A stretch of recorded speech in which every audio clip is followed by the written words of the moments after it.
Kanina ka ba?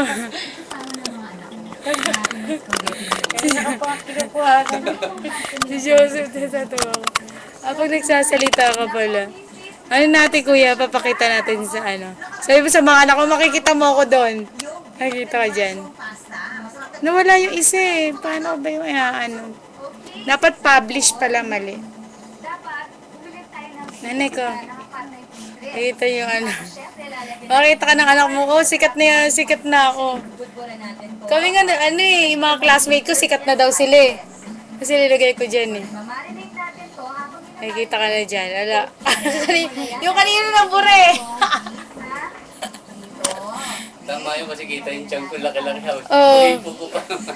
Kaya, yung mas kayo nandyan, kaya nag-ano ka na CD? Ang tagal kaya, kaso lang ano eh.